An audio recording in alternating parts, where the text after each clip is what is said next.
So I just want to share a little anecdote today because that's what parents do about their kids, right? So today, apparently, my daughter did a speech about like clean water and threats to our water and stuff like that. I've mentioned going through she just sent me a text message because her teacher uploaded their grades. So anyway, so she was freaking out earlier, right? Her speech got pushed back. They had to pick a topic, and so she's taking environmental science, AP environmental science. So she's really into the earth and nature and environment. She's been that way though, and then our experience. She's one of those little Captain Planet kids. She's a Planeteer all the way. But like so when she started thinking about like fracking and some of our experience having lived in West Virginia, even though she was a little younger. So she had her piece, she had her research and stuff, and with the anniversary of our chemical spill from West Virginia is coming up next month. And so I'm on Threads and there was a listening tour with the EPA. So she kind of like read through some of the information and stuff that I had been sent. So she texted me earlier. She's like, oh my God, I bombed my speech. I was like, all right. I said, take a deep breath. So she was like, I had to stop and start. I was shaking through the whole thing. Well, she was like, I teared up. Because look, West Virginia, and I know West Virginia's in the news once again, because I guess it was like, what is it, city manager or mayor, whoever it was of the really small town outside of where we used to live, who called Michelle Obama a monkey, got her job back, and everybody's upset. I mean, what are you going to do? People are ignorant. But anyway, so she was shaking or whatever, and she was just talking about like the experience and stuff. So it turns out Nayla actually got a 99 on her speech. Very awesome. Very proud of her. Her teacher was impressed with her, but it was all about how kids, even though they're kids and they can't actually vote, that they can do stuff. Because one of the things that a lot of people don't talk about is like the protests and stuff with Standing Rock and the water protectors, like how that went from just the legal actions to the protests. The youth of the tribe are actually the ones that demanded they do something. The kids are the ones that stepped up.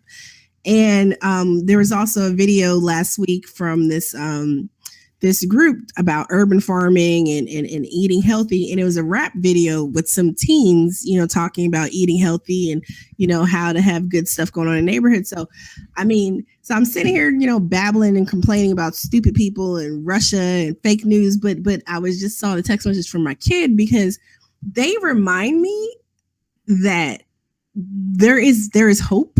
There's hope in the unseen. There is a new hope out there, and that there are little places and ways that we can plug in and do stuff, and there are good things happening.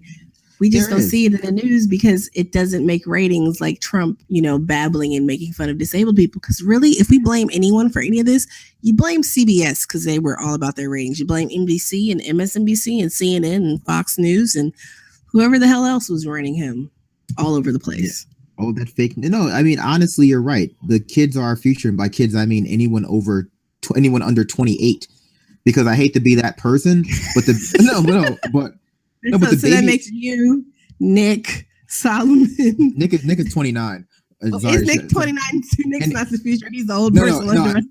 But my point is that like for all of the people out there, because every so often you'll hear articles about how millennials ruined everything and they're the crybaby generation and all that other stuff. Like baby boomers suck. Like no offense, but baby boomers ruined everything, right? It's like baby boomers were the ones who deregulated Wall Street, neoliberalism. They voted for Reagan, all these other things, but they're the pass the buck generation.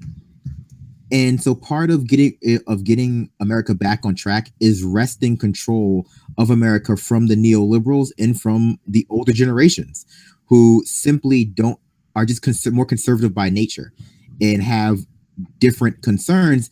And that's evidenced by this Russian narrative. If you're like, I'm telling you, if you're my age or a little bit older or younger, this Russian narrative comes across as crazy. These people sound crazy, and I don't mean that to be disrespectful to people who are actually crazy, because some of my best friends are crazy. I'm a little touched in the head. You are a little touched in the head. Someone clearly dropped you. Some of my favorite ex-girlfriends are crazy, but no. But the point is that when my generation was taught about the Cold War, we were taught that these kind of narratives, this McCarthyism, this sort of labeling everyone you disagree with as a Russian spy or Russian agent, was a mistake and was crazy to do.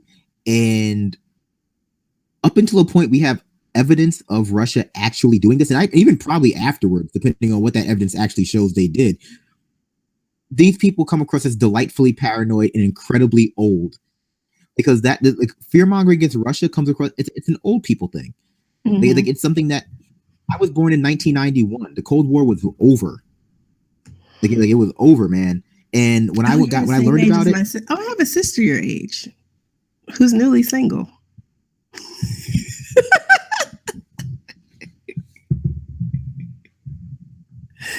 But you're right about the Cold War. I just thought I was like, oh, 91. That's when my sister was born. Yeah, no, I mean, it's funny because you like this whole Russia narrative is the best analogy for how these people are simply out of touch with the young generation. Because I don't think there's any young person who is not real deep in that Hillary Clinton, kind of fanaticism, who thinks that this kind of language is in rhetoric is not literally in like it. It sounds like a bad sitcom.